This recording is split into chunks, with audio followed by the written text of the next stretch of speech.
Welcome back to another episode of Don't Waste the Chaos. We may get a little heavy up in here today, but folks, we're diving into an incredibly important and often overlooked topic, working parent guilt and shame.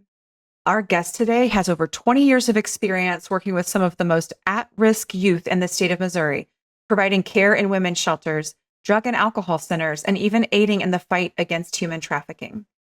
Now she focuses on life coaching for teen girls and hospital advocacy for survivors of sexual assault. We're going to discuss a topic today that many working parents wrestle with daily, myself included, and that is guilt and shame. We'll unpack what these emotions really are, how they affect relationships with children, and what parents can do to find balance and peace in their roles. Whether you're a working parent yourself or simply want to understand this emotional struggle better for your employees, stick around because this conversation is full of compassion, insight, and actionable advice. Before we get into it, let me tell you a little bit more about my guest. Karen Brooks has a master's degree in social services and has been clinically trained in recognizing mental health disorders and the different practices used to treat them. Her services have included one-on-one counseling, group therapy, and the use of workshops. She is also a certified life coach specializing in the development of adolescent girls between the ages of 12 and 21. One of my favorite quotes of Karen's is, "An arrow can only be shot by pulling it backward. When life is dragging you back with challenges, it means it's going to launch you into something great." I call a lot of people a friend, but I'm fortunate enough to call Karen one of my best friends on this entire planet. And so I'm so happy to share her wisdom with you today. Karen, welcome to the pod. Thanks for having me. I'm so excited to kind of do this. This is a little out of my norm. So yes, well, I am curious to see how this episode is going to go because if it's anything like our typical conversations, we're going to cover the gamut. So let's dive in and give the people what they came here for. Can you start by defining what working parent guilt and shame actually means and then how these feelings typically manifest?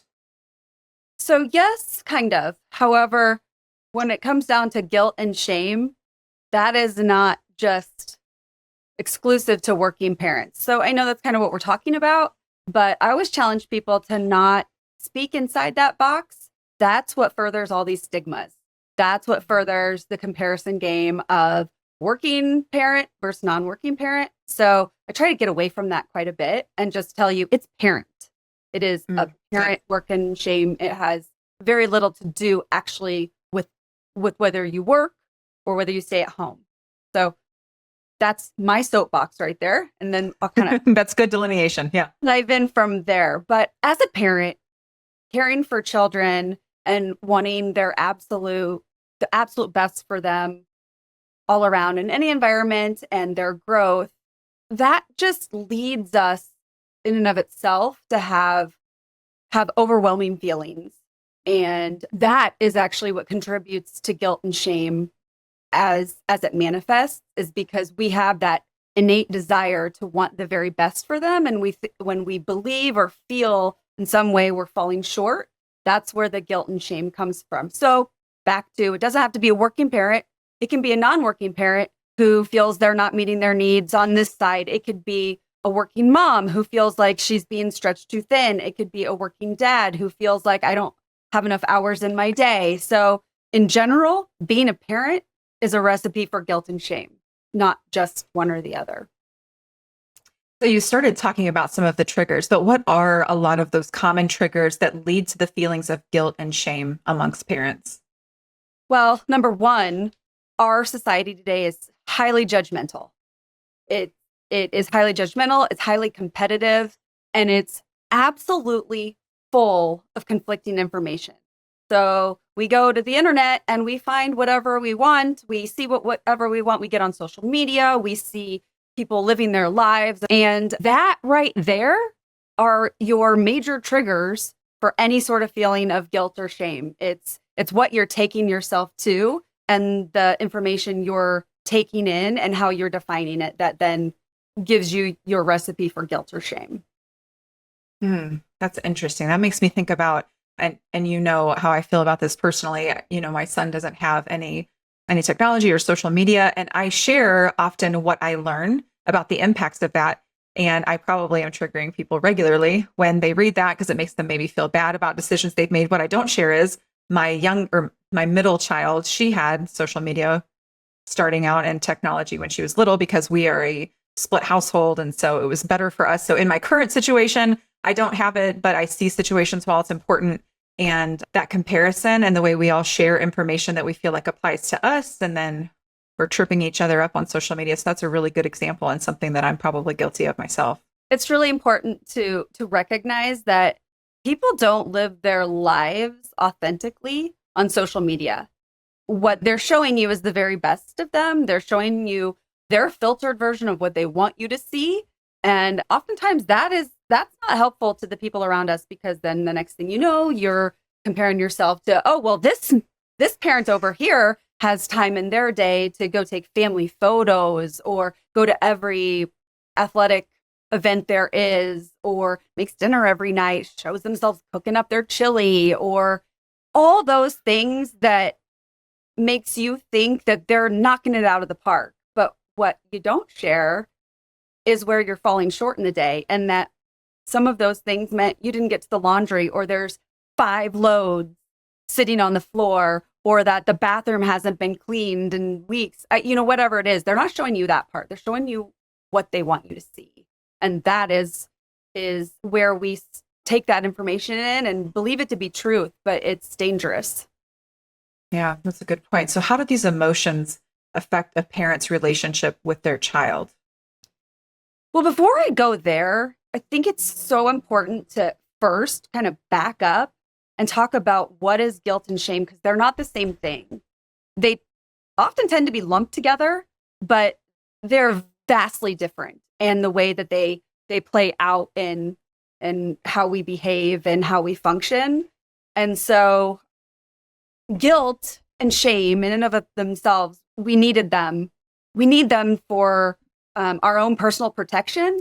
And it goes all the way back to the beginning of evolution and when we had foraging communities and all that. So you need guilt and shame to prosper and grow and to continue in life, because that is what causes you to course correct and do better.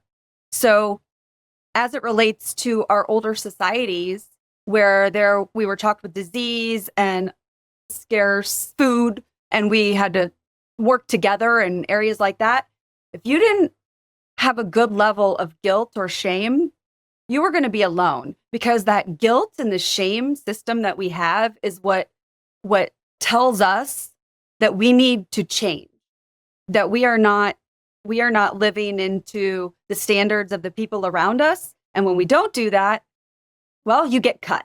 And when you get cut, you're alone. And then, well, you don't have as great of a chance of survival. So that goes all the way back to evolution with where we are in guilt and shame. It looks a little different now because we don't need to forage, but you still need that internal system that is telling you when to change.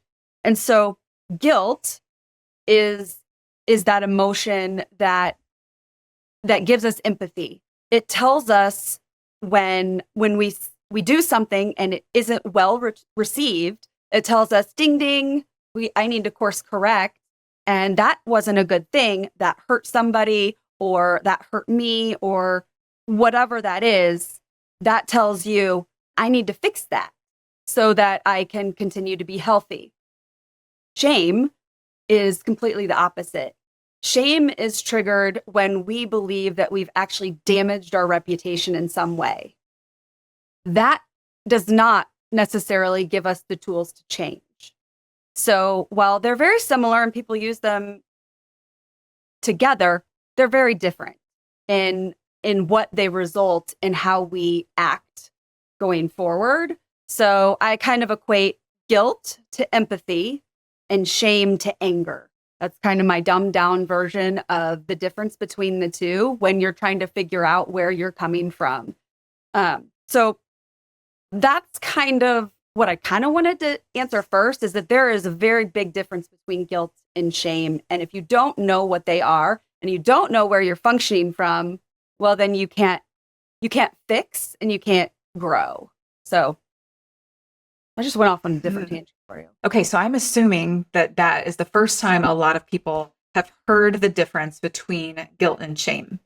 And that's more complicated, I think, than the way we throw around that language. Oh, I feel guilty about that. I feel ashamed about that. And so I love that you broke that down. I'm just guessing that a lot of our listeners are just like, oh, what exactly? Okay, so how would I know which one of those is manifesting? And you said if it's a feeling of empathy or feeling badly about your interaction with somebody else, it's likely guilt. And if I'm feeling like I don't like what this might have done to my reputation, so personally toward me, that is shame. Yes. Is that summing it up? Okay. Yes. And guilt allows us to, it is healthy. It's extremely healthy. That's what's our catalyst for growth and change. Shame, unhealthy, toxic. When you get to the shame, that is where you're internalizing, maybe misidentifying your guilt, which is shame, which is where we think someone's going to be judging us now for something we did. And that's what we care about. We're not necessarily caring about changing for growth. We now are focused on how is that person going to look at me? That's a feeling of shame. I'm so glad you clarified that. So, how do these emotions affect a parent's relationship with their children? Well, hugely, because while I just said guilt is healthy and shame is toxic, when you are parenting from shame and you don't recognize when that seeps in, then that's going to lend you to be more anxious. You're going to be more irritable. You're going to be more aggressive. So that parenting in general is not healthy parenting. And that is then transferred onto our children, those feelings. But feelings of guilt just mean we're showing them that, gosh, I didn't mean to respond that way or act that way. This is what I'm feeling right now. I'm feeling tired, or I had a long day today. And my lashing out for you was because I'm tired. And that is in the guilt category. You feel bad that you responded to your child that way, but you're talking through it and you're hoping to grow so it doesn't continue. But when you respond to a child out of shame, you respond with irritability and lack of patience, maybe even anger. A great example would be maybe a preschooler who is learning to ride a bike and they fall off their bike and they cry. And that cry is because they want to be heard, or they need to be seen, or they want to be comforted. Well, for someone who possesses a lot of shame that they haven't addressed in life, that can then trigger an emotion of an unmet need that they had earlier on in life, which was my need was unmet when I was an adolescent. My parents didn't comfort me when I fell off the bike or whatever. And so that triggers that shameful emotion, which then causes a parent possibly to then, rather than comfort and care, they come out and saying, why are you crying? Get up. I'll give you something to cry about, something to that effect. And that's their natural response, because they're now going back to their unresolved shame. And rather than managing it well, they have now just unknowingly transferred that straight onto their child. And now their child is going to carry around shame as a result also. So that there becomes the cycle. So it's really important to identify shame, work on it, and not sit with shame. Guilt, okay. Shame, not okay. That's so good. It reminds me of hearing a parent say, like, well, for example, I'm really into nutrition and things, and hearing a parent say, like, well, we ate all of that crap when we were kids and we're just fine.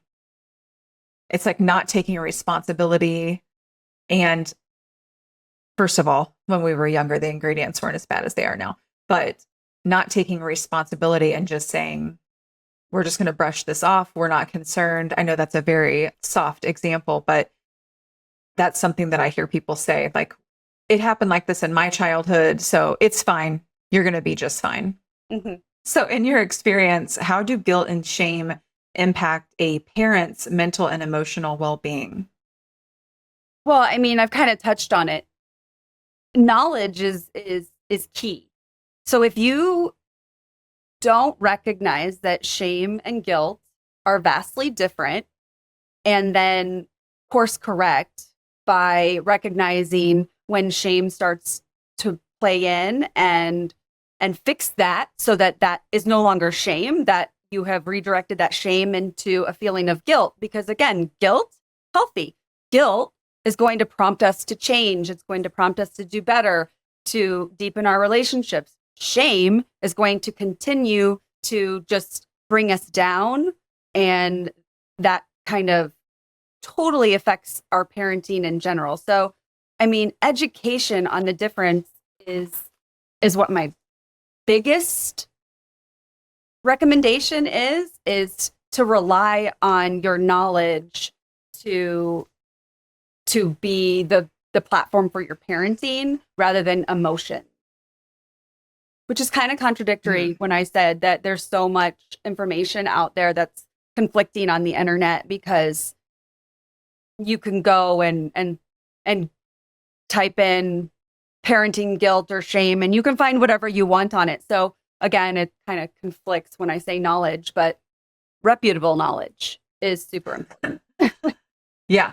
I would say like through a therapist or a counselor or somebody who's licensed in that would be a great first start, instead of self-diagnosing on TikTok, which I think all of us are guilty of sometimes. Yes, because once we are able to identify whether it's shame that we're functioning from, therefore we need to address why it is we feel shame about a situation, or whether it's guilt, and the guilt again is going to prompt us to change. So either way, self-care is at the epicenter of how to not transfer this on to your families in general. And by self-care, I mean taking time for yourself and recognizing your body's emotions, because again, guilt and shame look different even in our physiological, like the way it comes out. So when shame is going to look a lot more like in us, where those feelings of lack of patience, kind of that I went over, you're going to feel irritable, you're going to feel like you're lashing out. Those are going to be more in line with feelings of shame. And then more in line with feelings of guilt are going to just be that you're really feeling like you didn't do something to the best of your ability. That might make you sad. Maybe it might then result in that you just feel melancholy and you're struggling to find that pep again. So that's where your self-care is going to be key to break that thought. Because if you just sit with those thoughts of, is this guilt, is this shame, then you just kind of go down a rabbit hole. So you got to break away from that feeling when you're in that moment so that you then can come back to an equal functioning level. Yeah. Self-reflection is going to be key in a lot of that, but it's almost going to be educated self-reflection instead of just like the constant cycling of the same thoughts. Correct. Yes. So what role do societal expectations and cultural norms play in exacerbating these feelings among parents? Well, I mean, it goes back to a lot of it goes back to that age-old stigma that there is some sort of there that it matters whether you work or you don't work. That somehow one is better than the other. I feel like it just genuinely goes back to that. And it's probably never going to go away. And most of it's probably stemmed from guilt on one parent feeling over here what they're doing maybe isn't the best, or the other parent over here feeling that they're not doing the best. But it doesn't actually do anything for us as parents in society whatsoever. That comparison game, or whether one is unhealthy and one is better, is actually what is the most harmful for us. So I really hate that debate, because honestly, you could find an argument for either side. You really could if you wanted to. And then you dig in. And most people do. So if you're a working parent, you find that reason why it's beneficial to be a working parent and what it does for those children, and you dig in. And a stay-at-home parent finds those reasons that benefit them and they dig in. And that then just you just pit each other. You just pit one against the other. And that's not what we should be doing. You should be encouraging each other. You should encouraging people to do what's best for them, what's best for their families. And that looks different for a lot of different reasons. Working parents have two incomes. You could argue that two incomes are clearly better than one in the things that then you could provide. Flip side, you could argue you don't need two incomes. You just change the way that you live and you don't need all those things. Well, I mean, I don't know. At the end of the day, neither argument really has any validity whatsoever. So working parent versus not working parent has absolutely very little to do in the growth of our children. Very, very little. So it's not even the debate that should be at the forefront. What most strongly impacts the health of our children and their growth is not whether a parent works or stays at home. It's the quality of time that they get with a parent. You can have a parent that works 90 hours a week, that their children barely ever see them because they are grinding. But if that parent finds their job to be challenging and creative and gives them something to be proud of and purpose, well, that's healthy.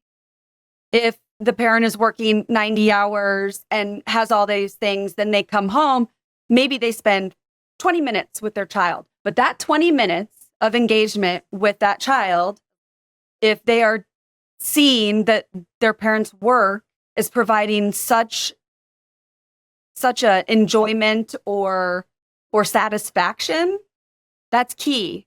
That child takes that on and sees that. Maybe they still have 20 minutes. And as long as that parent is totally engaged with the child and not looking at their phone or their tablet or talking about how they didn't meet this deadline and they still need to do whatever, and they take that solid 20 minutes of connection, that's all it needs. Because in the name of healthy children, it is quality over quantity. All the time, every day. And that is what lasts. You're probably making a lot of working parents feel a little bit better right there with that statement. And it's something that, I've stepped out a couple different times. I took 8 months off at one point. I took 5 months off. And a lot of that was because of a mixture of guilt and shame, feeling like the other side was better. Like I should have been a stay-at-home mom. That would have been a better parent. And what I learned was when I was a stay-at-home mom, I was not a better parent. I was a more impatient parent. And the person that was showing up to parent my child wasn't the best version of myself. So what I needed to find was a good balance of work for myself that was fulfilling, where I felt healthy. And then now I'm a much healthier parent than I was before. So I completely relate to what you're saying. I think a lot of parents who are working think they should have been the opposite, even though they might take a superior approach. I'm working, I'm teaching these lessons. That's something that I've told myself to feel better about what I'm doing. So I think we always struggle with that, with looking at the other side and that comparison. But I completely agree with what you're saying and have seen that experience in my own life. Really, it's about me being in a healthy place and then what I can bring to the table for my kids. And that's when they're benefiting. So that's 100%. really good feedback. 100%. I don't know why that isn't what is the focus, but I think it's just that people love to debate. They love to kind of pit, and when you think someone else is not doing it as well, our human nature is to maybe then that makes us feel a little bit better. But the reality is those arguments are null and void. They're meaningless.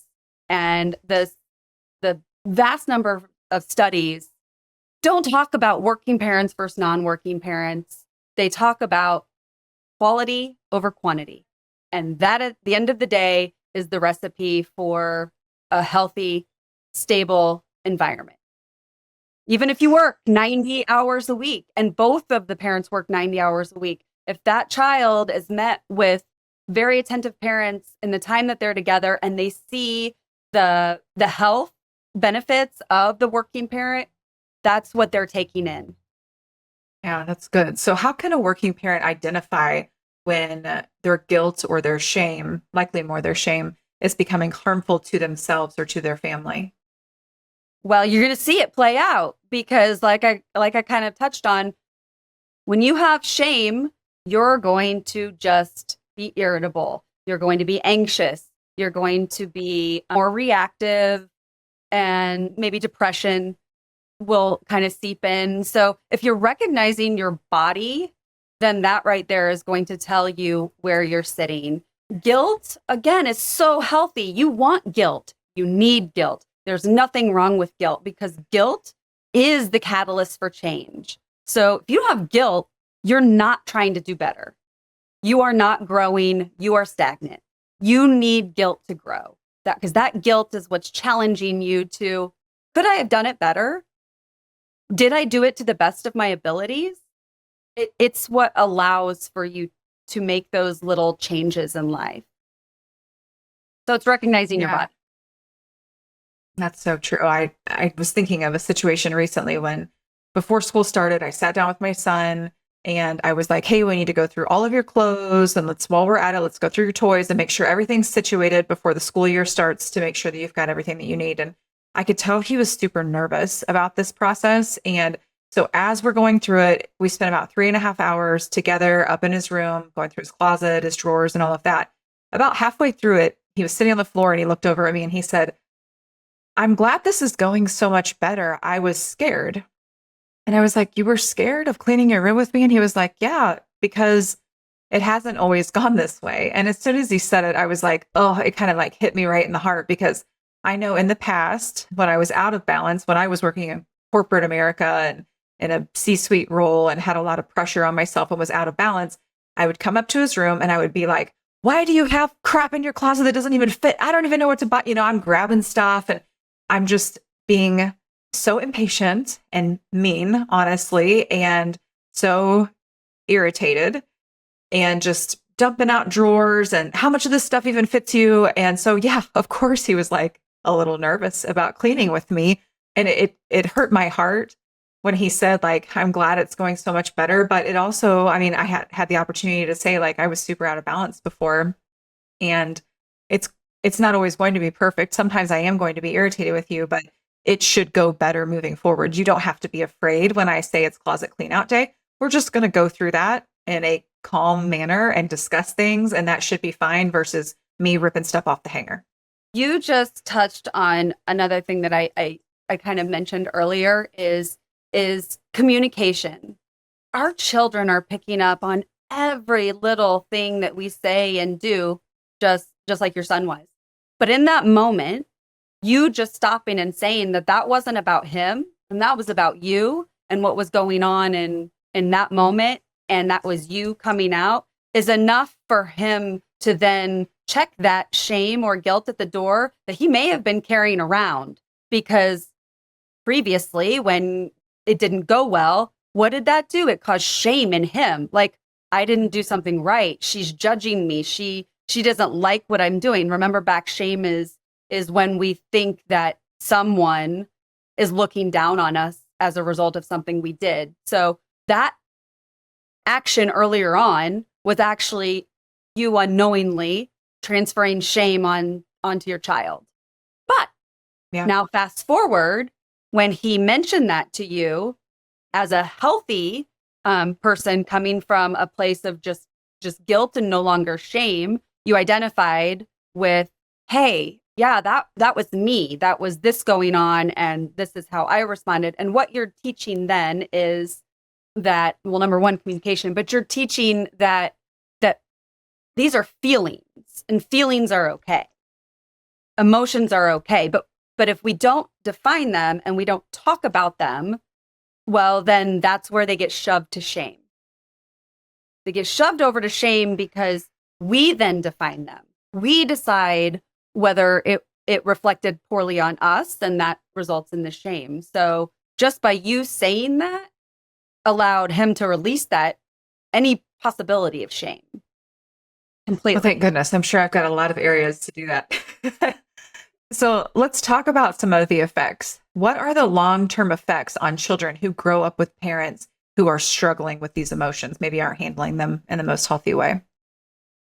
Well, I will say that the studies also show. So, again, when I go back to saying that guilt is healthy, shame is toxic, it goes all the way back in. And so, if you have a parent who is functioning primarily out of shame in their lives, that is constantly feeling like they're not living up to the standards of other people around them, again, that then takes them back to anger, irritability, and all those things I described earlier.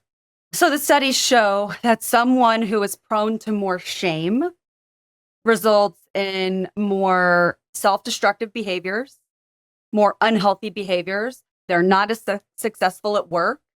They maybe engage in risky behaviors, so drinking, drugs, to that effect. And really, majority, this probably is too much information, but more people that are incarcerated show more signs of shame than not. So if you're functioning from a place of guilt, you are more likely to succeed and you are more likely to be successful in your careers going forward because you're constantly looking for the change and you're not being bogged down with when something didn't go right, then feeling so badly that you take it out somewhere else. So now to come full circle to your question about children, modeling is huge. So when that's how you're acting and behaving, that's what your children are seeing. So if you are a shameful parent and you are going around being irritable and aggressive and angry, that's what they're seeing. So those are now becoming what they're modeling. Those are their responses. And they now are also carrying around shame. That's where their new baseline is. So it's so important to recognize as a parent what we're modeling. And if you're just modeling guilt, that's super healthy. That's super healthy to say, yes, you didn't do that very well. And that made you feel bad. Or someone else, your boss maybe wrote you up or had a conversation with you. That's not bad. That's okay. That's a catalyst for change and that's healthy. And we should welcome those conversations that allow us to grow and change. But if you internalize that conversation and then you take it home and you're angry and you lash out, well, you're not teaching resiliency whatsoever. And resiliency is the key to success in life. So as a parent, your goal really at the end of the day should be teaching resiliency. Plain and simple. So let's give them some tools in their toolkit to help with this. So what strategy can parents use to manage or overcome feelings of shame? Well, first of all, identifying where it comes from, but that's really hard for a lot of people to go back that far and that deep. So great. Just recognize whether you're angry and irritable or whether you are over here just wondering what to do with the feeling. But either way, getting out of your head and going back to self-care is so key because the studies also show that, again, while you might work 90 hours a week and you come home and you have your 30 minutes with your child, if your 15 minutes of those 30 minutes is you engaging in self-care, no harm. That child is actually coming out far better because they want you to do self-care. They encourage you to do self-care. That makes them happy when you're doing something for you. So self-care is just a blessing. Self-care could be a bath. And if you're going to take a bath, I feel like you should put Epsom salt in your water just because a lot of people don't consider it, but the magnesium of the Epsom salts in general is something your body absorbs. And that can lower our cortisol levels. It can lower our stress. It helps us sleep better. It has so many benefits that we just overlook and don't think about. So if you're going to take a bath, put Epsom salt in it. Just do it. It's no harm, no foul. That's what I number one recommend. Two, if you don't have time to do the self-care of a bath or calling a friend, there is a saying that a problem talked out is a problem halved. So if you're having a stress, you're having something that's going on with you, call a friend, call a spouse, a parent, someone, because just by merely talking out that concern, you have now caused that issue to decrease by half, literally by half. So just talking it out is something that just calms that situation in general. So a phone call, again, that's, you might think, oh, well, I got on the phone and my child then was just waiting for me. But if they know that you're talking through something, no, they encourage that. That is absolutely encouraged. That's what they want to see. That's what you want to model for them. And my other thing is a walk, something that releases those endorphins, because the endorphins is what you absolutely have to get going in order to come back to that normal state. That's our feel good. That's our internal feel good drug. So always, any way you can get your natural endorphins going is going to set you up for success. One of my favorites is 5-finger breathing.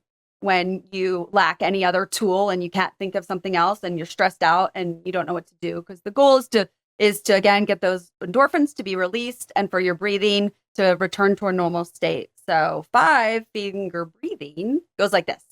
So you take your hand just like this, and you're going to take your other hand with your pointer and you're going to trace your hand. So I like to start with my pinky. And so as you go up, you're going to inhale. And as you come down, you're going to exhale. And then as you go up, you're going to inhale. And as you come down, you're going to exhale. And as you go up, you're going to inhale and down, exhale, up, inhale, down, exhale. And you do that through all your fingers. By the time you got to 5, you're halfway there. You've already caused your breathing to slow down, which has already started to release those endorphins that you need to come back to an equal state. I recommend you do it twice. You go one way and then back the other way to really knock it out. Because sometimes we'll go fast. I started to go fast towards the end to work through it, and that tends to happen. So the whole goal is to make yourself focus on that breathing. I love that. And what a simple method. And folks, if you're just listening, you can go over and watch it on YouTube, and Karen models that for us. But just tracing your hand is so simple and something that we can do, and not anything overly complicated. And we can literally hold our hand down under our desk and do it. And what a great thing to teach our children too. Yep. We just forget about breathing, and breathing is really, it is so key in our emotions. So how important is self-compassion in addressing these issues? And what are some practical ways to cultivate that? Well, I mean, self-compassion is huge. You have to give yourself that ability to fail, and you have to give yourself that ability to then rise up again. And the failing and the rising up again, that's the guilt. That's what we need. We need that to survive. We need that to evolve. We need that. That is inside of us. And so just giving yourself that grace and trying to go back to your knowledge base of knowing that guilt is healthy, shame is not. And remembering, where am I functioning from? Am I functioning from guilt? That's okay. Am I functioning from shame? I probably need to do something differently. And so be aware of negative thinking. Negative thinking is something that will bring us down faster than we ever even knew. So to try to be aware of when we're engaging in that negative thinking, which could look like, I'm not good enough, I didn't do that right today, my child isn't getting enough of my attention, I should be home, I shouldn't be on this work trip, whatever it is, just giving yourself that grace and reminding yourself that the education and the research out there says it's okay. It is okay to be on that work trip. It's okay to take that bath. It's okay to enjoy your work. It's okay to not enjoy your work. It's okay to do all those things, as long as at the end of the day, you're putting it in perspective and you're spending that quality time with family. So again, putting family first and your self-care first is what's going to be what gets you through. Yeah. So you already kind of mentioned some practical ideas. And so I know this is a big question, but what advice in close would you give to working parents who are struggling to find balance and peace in both their roles at work and at home? Well, again, let it go. You don't need to struggle with finding that balance. The balance should come naturally if you're functioning from the right part, and if you're thinking about it in a healthy way. So that balance doesn't have to be half the time with your child and half the time working. Again, the balance has to be quality. That's it. And if that balance is what you have to give to your family is a solid 20 minutes every day, give them the solid 20 minutes and be okay with that. That is enough. If you have the time and ability to give 4 hours, great. But if your 4 hours is spent cleaning and doing tasks around the house that aren't spent showing quality time or engaging with your children, who cares about your 4 hours? So again, give yourself that grace to know what you're capable of and just trying to do that. So if you're capable of 30 minutes because you do need to do laundry and you do need to make dinner and you do have other children or 1,000 other things that need to be done, well, okay, then this amount of time is spent doing this. And then your quality time comes into that 30 minutes that you have with your child. And that is okay. And that is good enough. That's good. I love that message of grace here at the end. So Karen, how can people find you if they want to look you up, if they're like, gosh, this was super helpful, my teen either needs to work with Karen, or how can I find some resources? Where can the folks find you? Well, my website is guidedgrowthteencoaching.com. You can find all my information right there, and that will kind of lead you to where you can find me on LinkedIn if that's your social media of choice, or Instagram. Although I don't do great with Instagram and Facebook and that stuff, but LinkedIn is where I put a lot of my information, particularly for working parents. And yeah, my Instagram is what I target my teens with more. So guidedgrowthteencoaching.com. All right. We will put the link to Karen's LinkedIn page and then also to her website in the show notes. Karen, anything else you'd want to add before we close? No, other than you guys got this. We all have this. We all have the tools. We all do. So stop the comparison game. Stop finding yourself falling into that trap that social media wants us to fall into, and just really live your most best, authentic life full of quality. That's it. And you got this. That's good. I love that. I love that. Well, folks, we know that balancing work and your home responsibilities can feel like chaos, but we also know that when it comes to our kids, the work is very much worth it. And so don't waste the chaos, embrace it. Till next time.